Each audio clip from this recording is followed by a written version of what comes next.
إن الحمد لله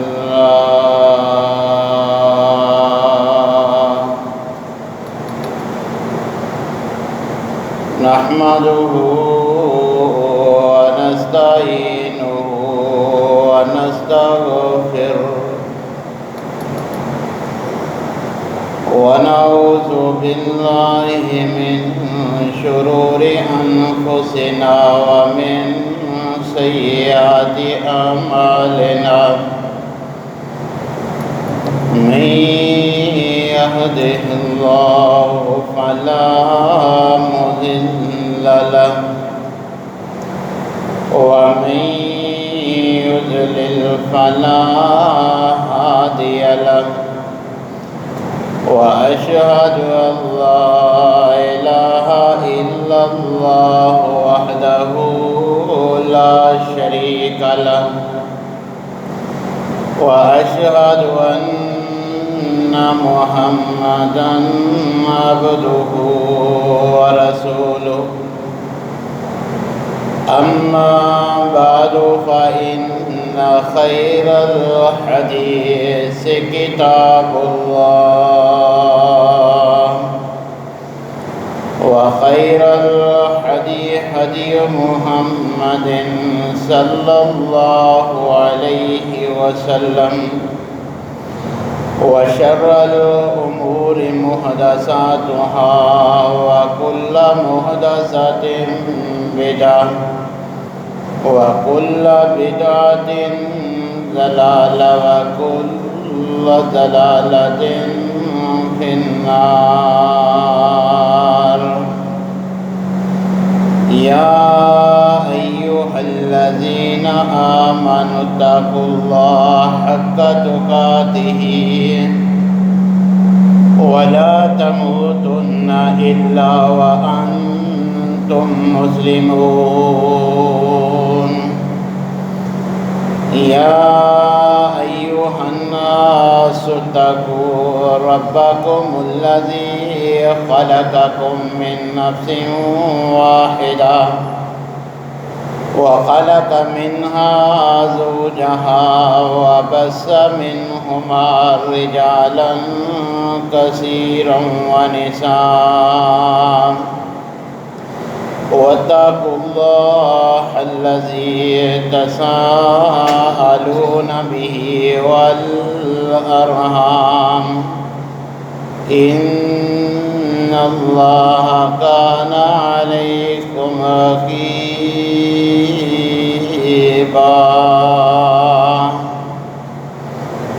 يا أيها الذين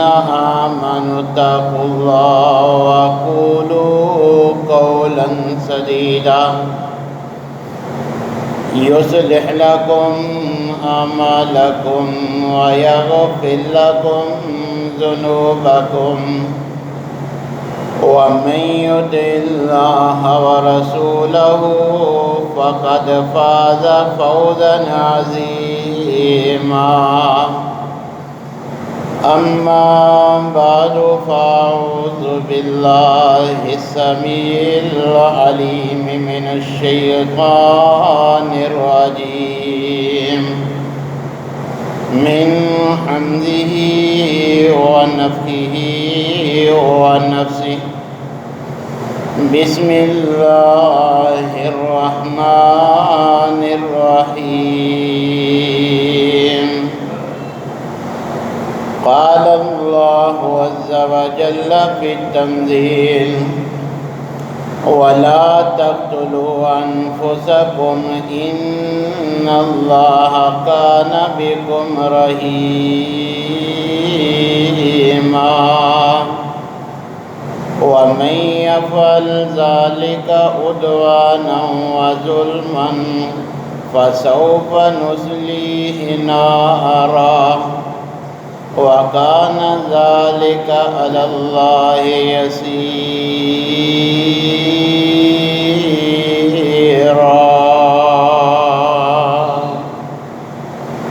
وقال الله في مقام آخر ولا تلقوا بأيديكم إلى التهلكة. وقال الله في مقام آخر: يا أيها الذين آمنوا خذوا حذركم. وقال النبي صلى الله عليه وسلم: إن لجسدك عليك حقا وإن لعينك عليك حقا. وقال النبي صلى الله عليه وسلم: لا ضرر ولا ضرار.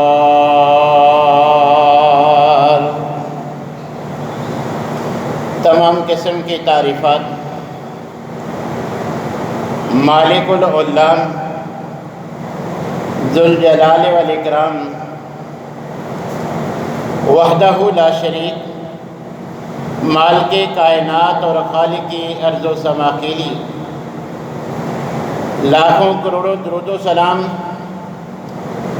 اس ہستی اقدس و مقدس کے اوپر جن کا نام نامی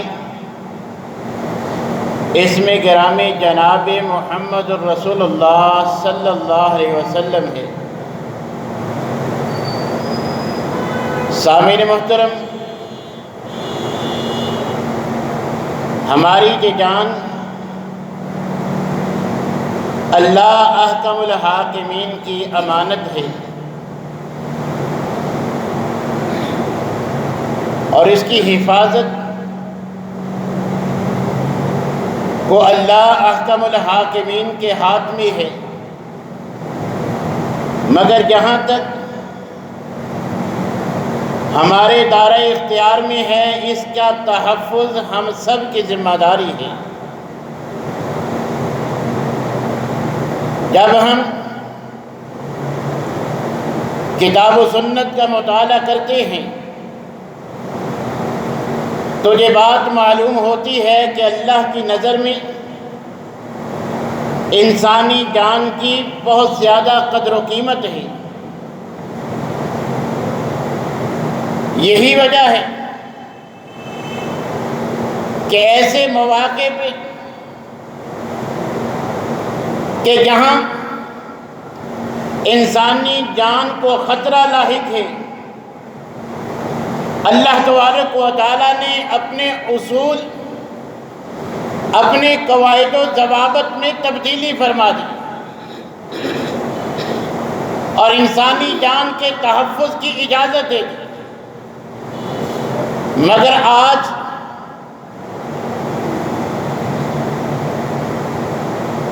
ہمارے معاشرے میں بسنے والا مسلمان وہ ذہن میں یہ بات بٹھائے ہوئے ہے کہ شاید احتیاط کرنا، احتیاطی تدابیر اپنانا یہ توکل اور تقوی کے منافی ہے۔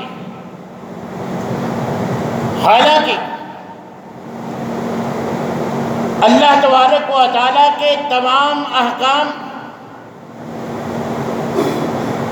اللہ کی تخلیق کی ہوئی ہر چیز یہ پکار کے کہتی ہے کہ احتیاط بہتر ہے، احتیاط لازم ہے۔ اگر احتیاط کا دامن چھوڑو گے تو تباہ و برباد ہو جاؤ گے۔ خود اللہ احکم الحاکمین اپنے بندوں سے مخاطب ہو کے فرما رہے ہیں: وَلَا تَقْتُلُوا أَنفُسَكُمْ، کہ اپنی جان کو قتل نہ کرو، خود اپنا نقصان نہ کرو۔ إِنَّ اللَّهَ كَانَ بِكُمْ رَحِيمًا، اللہ تبارک و تعالیٰ تمہارے ساتھ انتہائی رحم کا معاملہ اپنانے والی ہے۔ مگر پھر بھی جو کوئی اپنے نفس کا تحفظ نہیں کرتا، اس کا بچاؤ اختیار نہیں کرتا، خودکشی کے راستے پہ چلتا ہے، تو اللہ تبارک و تعالیٰ اسے ڈانٹتے ہوئے فرماتے ہیں وَمَن يَفْعَلْ ذَلِكَ عُدْوَانًا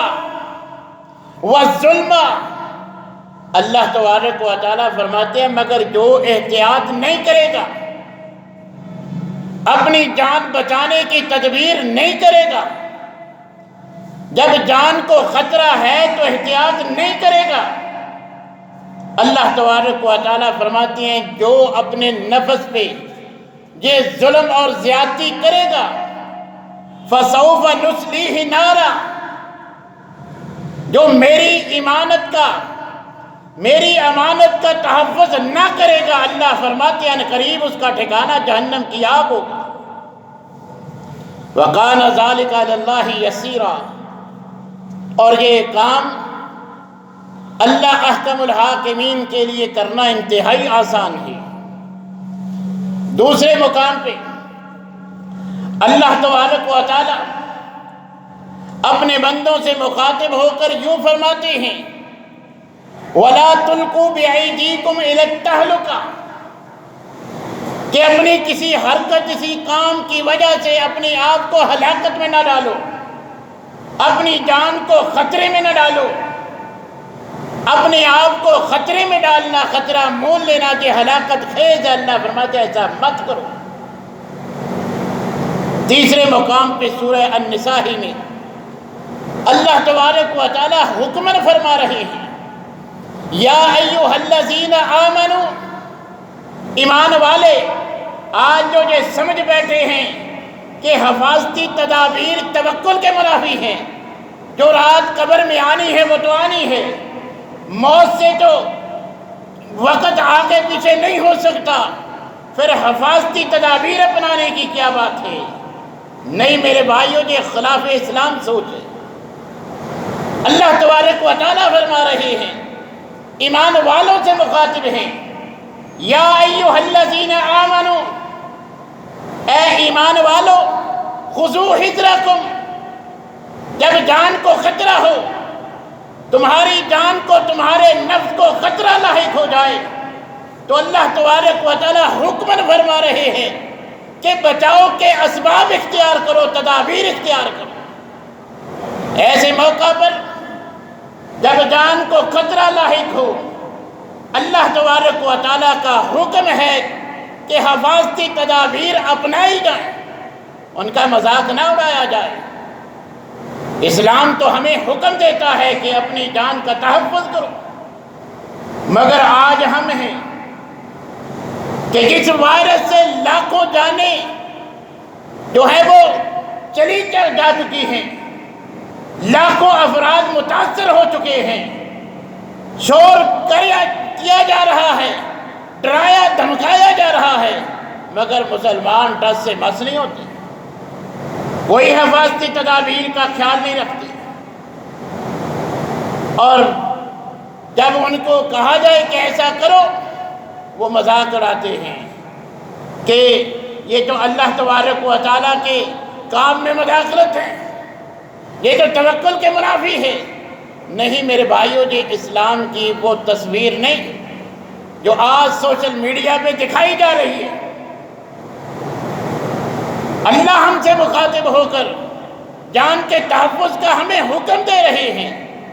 یہ ڈاکٹروں کے کہنے پر، سیاستدانوں کے کہنے پر، حکمرانوں کے کہنے پر یہ حفاظتی تدابیر ہم نہیں کر رہے، ہمیں ہمارے اللہ نے حکم دیا ہے جب جان کو خطرہ درپیش ہو تو تم بچاؤ کے سارے اسباب اختیار کرو۔ پیغمبر کی سیرت کے بے شمار واقعات، قرآن کریم کے کئی مقامات اسی بات پہ دلالت کرتے ہیں کہ جب انسانی جان کو خطرہ ہو تو شریعت کا جو اصول ہے اللہ تبارک و تعالیٰ اس میں وسعت دے دیتے ہیں۔ اب دیکھیے، ایک امام کی اقتدا ہے، عام امام کی اقتدا کا اس قدر لحاظ رکھنا ضروری ہے۔ نبی کریم علیہ السلام نے فرمایا جو امام سے قبل سجدے سے سر اٹھا لیتے ہیں انہیں ڈرنا چاہیے کہ ان کے اس سنگین جرم کی پاداش میں اللہ کہیں ان کا سر جو ہے وہ گدھے کا سر نہ بنا دے۔ یہ سنگین جرم ہے، ان کو احتیاط کرنی چاہیے، بچنا چاہیے۔ امام کی اطاعت کا، اس کی اتباع کا اس قدر شریعت نے حکم دیا ہے، اور اس وقت امام بھی وہ ہیں، عام امام کا یہ حکم ہے کہ اس کی اتباع کی جائے، مگر یہاں جو میں بیان کر رہا ہوں قرآن کریم کی آیات کی، جن کی میں تفسیر کر رہا ہوں، یہ نماز پڑھنے والے پیغمبر کے اصحاب ہیں، اور امام ان کی امامت کروانے والے امام الانبیاء ہیں، جن کی تابعداری، جن کی اطاعت اللہ نے اپنی تابعداری اور اپنی اطاعت قرار دیا ہے۔ مگر صورتحال ایسی ہے، جان کو خطرہ ہے، جنگ کا عالم ہے، نماز فرض ہے۔ نماز کی اہمیت یہ ہے کہ دوران جنگ بھی اللہ نے معاف نہیں رکھی، معافی نہیں ہے۔ پیغمبر کو حکم ہوتا ہے کہ اٹھ کر با جماعت نماز ادا کیجیے، مگر اللہ احکم الحاکمین نے انسانی جان کے خطرے کے پیش نظر ایسی صورتحال میں اصول تبدیل کر دیا کہ ویسے امام کے پیچھے نماز پڑھو، امام سے نہ آگے بڑھ سکتے ہو نہ زیادہ پیچھے رہ سکتے ہو، ورنہ نماز کو خطرہ ہے۔ مگر جب جان کو خطرہ لاحق ہو، امام بھی وہ امام الانبیاء جس کی نافرمانی سے دار اسلام سے خارج، مگر اب جان کے تحفظ کی بات ہے، اللہ تبارک و تعالی وسعت پیدا فرما دیتے ہیں کہ ایک صف اقتدا کرے گی، دوسری صف دشمن کے سامنے اسلحہ تان کے کھڑی رہے گی۔ پیغمبر سجدے میں، امام سجدے میں، پہلی صف سجدے میں، دوسری لائن پیغمبر کے ساتھ سجدے میں نہیں جاتی، کھڑی رہتی ہے۔ کیوں؟ جان کے تحفظ کی بات ہے، صلاۃ الخوف ادا کی جا رہی ہے، فرضی نمازی ہے، مگر حالات ایسے ہیں، جان کو خطرہ ہے، اللہ نے اجازت دی ہے۔ یہ امام تمہارا نبی ہی کیوں نہیں، اب جان کا مسئلہ ہے، ایک سب کھڑی رہے، امام کی اقتدار نہ کرے، کھڑی رہے۔ پہلی سب اپنی ایک رکعت مکمل کرے گی، پھر دوسری سب پھر یہ کھڑی ہو جائے گی، تاکہ دشمن کے سامنے اپنی جان کے تحفظ کے لیے اسلحہ تان کے کھڑے رہو، جان کا نقصان نہ ہو۔ یہ نماز کہ جس میں انسان اپنے اللہ سے ہم کلام ہوتا ہے، جس میں ذرا سی اشارے کنائی سے بات تک کی اجازت نہیں، دوران نماز کوئی موذی جانور نکل آتا ہے، سانپ نظر آ جاتا ہے، بچھو نظر آ جاتا ہے، کسی نمازی کی جان کو خطرہ ہو سکتا ہے۔ جو شریعت کہتی ہے نماز میں کوئی اشارے کنائے سے گفتگو کرو گے نماز ختم ہو جائے گی۔ اس موقع پر جان کے تحفظ کے لیے، نمازیوں کے نقصان سے بچنے کے لیے شریعت نے اجازت دی ہے کہ نماز ختم کر دو، نماز توڑ دو، اس موذی چیز کو پہلے مارو۔ ہاں، اس مرحلے میں نبی کریم علیہ السلام نے وضاحت فرما دی ہے کہ اگر زبان سے کوئی اور لفظ نہ نکلے، ہائے وائے پکڑو، یہ ہو گیا وہ ہو گیا، نہیں کیا، خاموشی سے نماز کو چھوڑا، اس سانپ اور بچھو کو مار کے پھر اسی طرح نماز میں شامل ہو گیا، دہرانے کی ضرورت نہیں ہے۔ جو پڑھ چکا وہ ختم نہیں ہوئی۔ اگر گفتگو کر لی، ادھر گیا ادھر گیا، یہ ہے وہ ہے، تو پھر جو پڑھی ہوئی نماز ہے پھر اسے وہ ختم ہو جائے گی، عصر نو پڑھنی پڑے گی۔ اب دیکھیے دوران نماز بھی جان کے تحفظ کی کس قدر اہمیت ہے، دوران نماز اس چیز کو مارنے کا حکم ہے۔ یہ تو جان کو خطرہ لاحق ہے۔ ہم جس صاف ستھرے دین کے پیروکار ہیں وہ تو انسان کو ذرا سی بھی اذیت کی اجازت نہیں دیتا۔ ہم جس دین کے پیروکار ہیں اس نے تو ہمیں پابند کیا ہے کہ جب لوگوں سے ملو گے، مسجد میں آؤ گے تو وہاں اور لوگ بھی ہوں گے تمہارے ساتھ نماز پڑھنے والے، تم نے اہتمام کرنا ہے کہ نماز کو آنے سے پہلے لہسن پیاز کچا استعمال نہیں کرنا۔ تمہارے منہ کی سمیل سے ساتھ والے نمازی کو تکلیف ہوگی، اذیت پہنچے گی۔ تمہیں اجازت نہیں ہے کسی کو اتنی اذیت دینے کی، لہذا منع فرما دیا کہ کچا نہ کھاؤ، کھایا ہے تو کوئی اور چیز کھا لو تاکہ منہ سے سمیل ختم ہو جائے، پھر مسجد میں آؤ۔ خود نبی کریم علیہ الصلوۃ والسلام، آج کا مسلمان احتیاطی تدابیر کے کہنے پر مذاق اڑاتا نظر آتا ہے، جبکہ پیغمبر کا اسوہ کیا ہے؟ سب سے عظیم موت جس کی تمنا ہر مسلمان کو کرنی چاہیے، جس موت پہ فخر ہوتا ہے کہ ایسی موت کہ خون کا قطرہ زمین پہ گرنے سے پہلے سارے گناہ معاف ہو جاتے ہیں،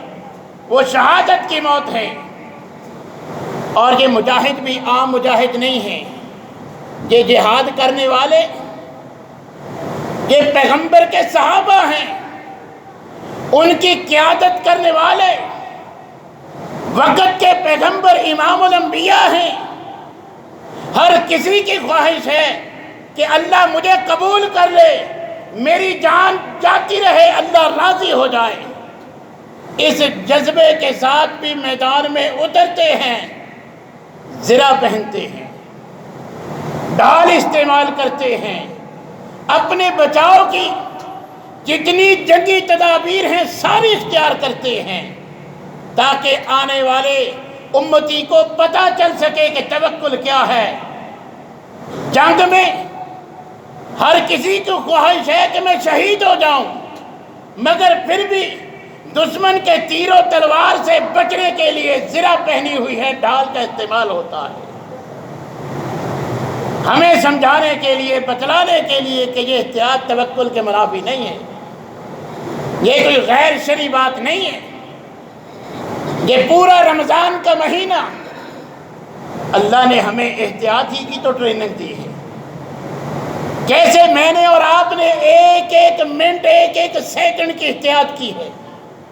سحر و افطار کے وقت ایک ایک منٹ کی احتیاط، سیکنڈ کی احتیاط کر کے روزہ رکھا اور کھولا ہے،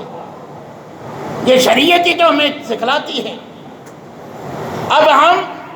اللہ کے گھر میں نماز جمعہ کے لیے بیٹھے ہیں، ہم نے وضو کیا ہے، شریعت ہمیں کہتی ہے، بتلاتی ہے، ترغیب دلاتی ہے کہ وضو میں بھی احتیاط ضروری ہے۔ ذرا برابر بھی جگہ خشک رہ گئی، نہ وضو صحیح ہوگا نہ نماز ہوگی، اور الٹا ویل للعقاب من النار، بے احتیاطی کے ساتھ وضو کرو گے تو جہنم کے عذاب کا سامنا کرنا پڑے گا۔ ہمارا دین، ہماری شریعت تو وضو جیسے عمل میں بے احتیاطی قبول نہیں کرتی، جہاں انسانی جان کا معاملہ ہو وہاں کیسے بے احتیاطی قبول ہو سکتی۔ سارا مہینہ اللہ تبارک و تعالیٰ نے رمضان میں ہمیں احتیاط کی ترغیب دلائی ہے، ٹریننگ کروائی ہے،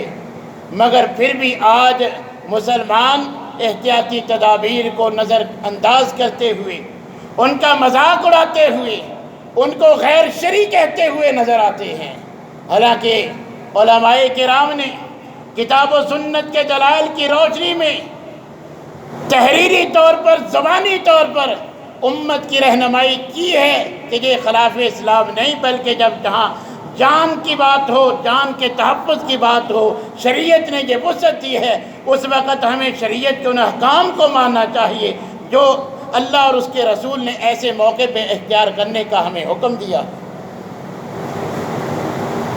نبی کریم علیہ الصلوۃ والسلام آپ کی سیرت کا ایک ایک لمحہ ہمیں احتیاط کی درس دیتا ہے۔ ہمیں احتیاط کے ساتھ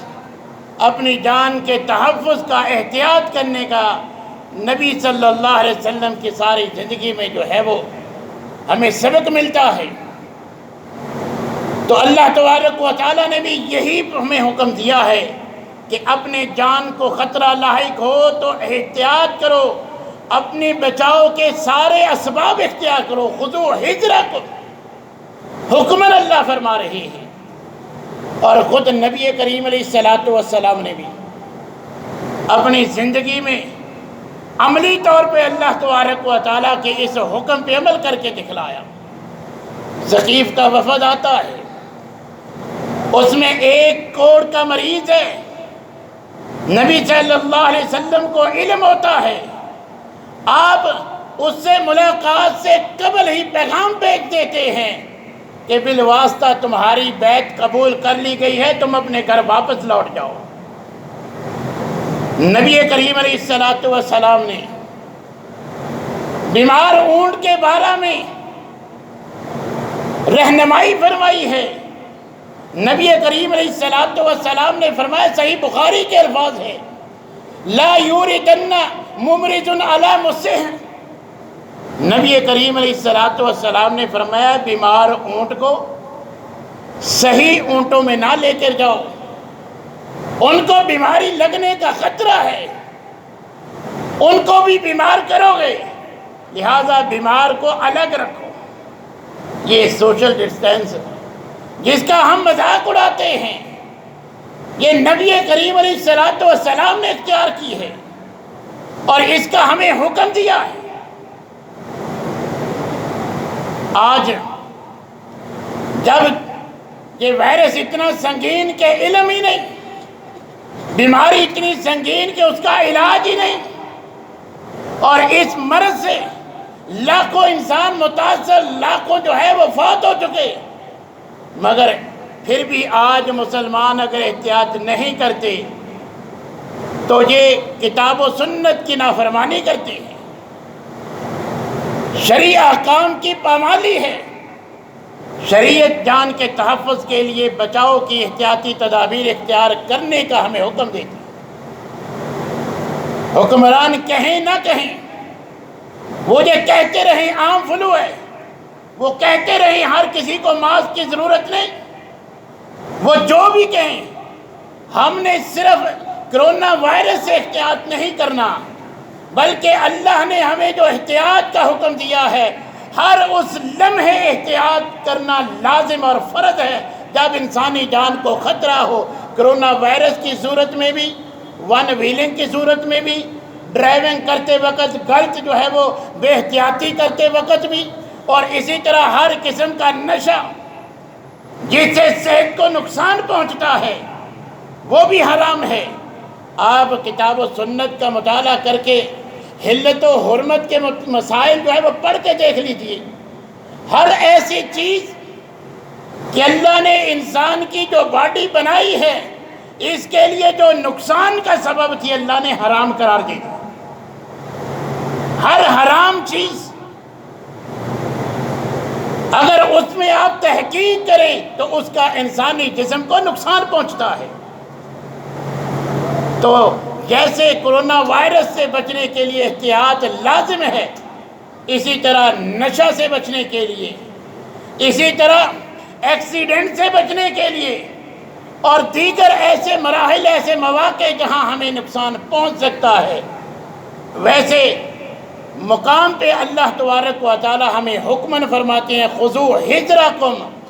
اپنی جان کے تحفظ کے لیے اسباب اختیار کرو، بچاؤ کا سامان پیدا کرو، اپنے آپ کو نقصان سے بچاؤ۔ اور اللہ تبارک و تعالی کا یہ حکم ہمیں مد نظر رکھنا چاہیے۔ آج جیسے ہم اس مرحلہ میں بے احتیاطی کا مظاہرہ کرتے ہیں، ویسے ہی ڈرائیونگ میں ہم سمجھتے ہیں کہ یہ کون سا کوئی شرعی مسئلہ ہے۔ نہیں میرے بھائیوں، کہ ون ویلنگ شرعی لحاظ سے حرام ہے، اگرچہ حکومت کی یہ نافرمانی ہے ایسی ڈور کے ساتھ پتنگ اڑانا جس سے انسانوں کو خطرہ پہنچتا ہے، یہ ایک دنیاوی معاملہ ہے، جزا و سزا کا دنیاوی فیصلہ ہے، مگر ایک اللہ کا الحاکمین کا بھی فیصلہ ہے۔ نبی کریم علیہ السلام نے ہمیں اصول بتلا دیا، لا ضرر ولا ضرار، نہ کسی کو نقصان پہنچانا ہے اور خود بھی اپنے آپ کو نقصان سے بچانا ہے۔ یہ پیغمبر کی حدیث ہمیں مد نظر رکھنی چاہیے، دل و دماغ کی تختیوں پہ لگا لینی چاہیے، گاڑی چلاتے وقت بھی، پتنگ اڑاتے وقت بھی، ون ویلنگ کرتے وقت بھی، کوئی بھی ایسا فعل کرتے وقت جب ہماری جان خطرے میں ہو، ہمیں پیغمبر کا یہ فرمان لا ضرر ولا ضرار یہ مد نظر رکھنا چاہیے، اور اللہ کا الحاکمین کا سورہ النساء کے یہ الفاظ خذوا حذرکم، اپنی جان کے بچاؤ کا سامان پیدا کرو، اس کو اختیار کرو، احتیاط کرو، یہ ہمیں مد نظر رکھنا چاہیے۔ ورنہ جو صورتحال ہمارے معاشرے میں ہوتی ہے وہ آپ کے سامنے ہے، اور ہر عقل مند احتیاط کرتا ہے۔ سردیوں میں سردی سے بچنے کے لیے ہم احتیاط کرتے ہیں، کوئی نہیں کہتا کہ یہ تو غیر شرعی ہے، تقویٰ کا منافی ہے، تم نے جیکٹ جرسی سویٹر کیوں پہنا ہے، تم دھوپ میں کیوں کھڑے ہو، پنکھا کیوں بند کیا، اے سی کیوں نہیں چلاتے، کوئی نہیں کہتا کہ سردی سے بچنے کے جو تم نے تدابیر اختیار کی ہیں یہ تو تقوی کے منافی ہیں، یہ جو توکل کے منافی ہیں۔ اے سی چلانے سے نہیں مرتے، جب موت آئے گی تبھی مرو گے، کیوں نہیں چلاتے؟ گرمی سے بچنے کے لیے ساری تدابیر اختیار کرتے ہو، یہ پنکھا، یہ کولر، یہ اے سی سارے ہوتے ہیں۔ اسی طرح باقی معاملات میں بھی احتیاط کرتے ہو، جہاں کوئی جھوٹی افواہ بھی اڑا دینا ہے جہاں بم ہے، تو ہم جس بچے کو کہتے ہیں کہ یہ میری جان کا ٹکڑا ہے، ہمارے ہاتھ میں اس کی انگلی ہوتی ہے، کان میں آواز پڑتی ہے کہ اس جگہ پہ جہاں تم کھڑے ہو ارد گرد بم رکھا ہوا ہے، ہم بچہ بھول جاتے ہیں، دوڑ لگا دیتے ہیں، آگ لگ جاتی ہے، کوئی اور ایسا کوئی مرحلہ آ جاتا ہے تو ہم نہیں دیکھتے اور یہ خلاف شرع بھی نہیں سمجھتے، مگر اس معاملہ میں، اس بیماری کی آڑ میں اس کا مذاق اڑایا جاتا ہے۔ تو میرے بھائیوں، جس دین کے ہم پیروکار ہیں اس میں انسانی جان کی انتہائی قدر و قیمت ہے۔ ہم جس دین کے پیروکار ہیں وہ ہمارے جان کا اتنا تحفظ کرتا ہے کہ دوران نماز بھی موذی جانور کو مارنے کی ہمیں اجازت دیتا ہے۔ ہم جس دین کے پیروکار ہیں وہ تو ہمارے پیغمبر کی تعلیمات تو یہ ہیں کہ جب لوگوں کے درمیان چلو، تمہارے پاس کوئی تیز دھار آلہ ہے، کوئی ایسی چیز ہے کہ بھیڑ میں چلو گے، رش میں چلو گے، اس سے کسی کو کٹ لگ سکتا ہے، کسی مسلمان کو نقصان پہنچ سکتا ہے، تو نبی صلی اللہ علیہ وسلم نے فرمایا ایسا کہ چھری، چاقو، تلوار، اس کا جو پھل ہے نقصان دہ والے جو حصہ ہے نقصان پہنچانے والا، اس کو اپنے قابو میں کر لو، تاکہ لے کے چلو گے دوسرے کو نقصان نہیں پہنچے گا۔ تو میرے بھائیوں، جس طرح اس چھری چاقو سے لوگوں کو نقصان سے بچانا ہے، مسجد کے نمازیوں کو اپنے منہ سے لہسن پیاز کی سمیل سے بچانے کا ہماری شریعت نے حکم دیا ہے، اسی طرح لوگوں کو بھی اپنی بیماری سے بچانا اور خود بھی اس بیماری سے بچنا، لا ضرر ولا ضرار اسی طرح اس پر بھی لاگو ہوتا ہے جس طرح ان احکام میں ہوتا ہے۔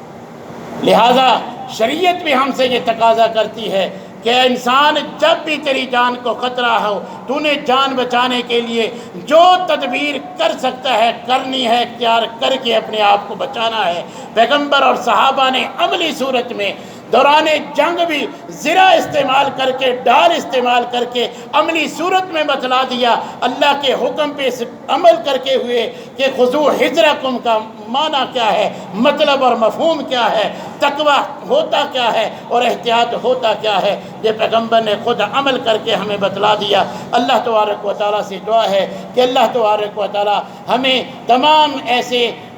آفات سے، بواؤں سے، بلاؤں سے، جن سے ہماری جان کو خطرہ ہے، ان سے مکمل اپنی پناہ میں رکھے، اور ایسے مرحلے پر کتاب و سنت پر عمل کرتے ہوئے مکمل احتیاط کرنے کی توفیق عنایت فرمائے۔ وآخر دعوانا الحمدللہ رب العالمین۔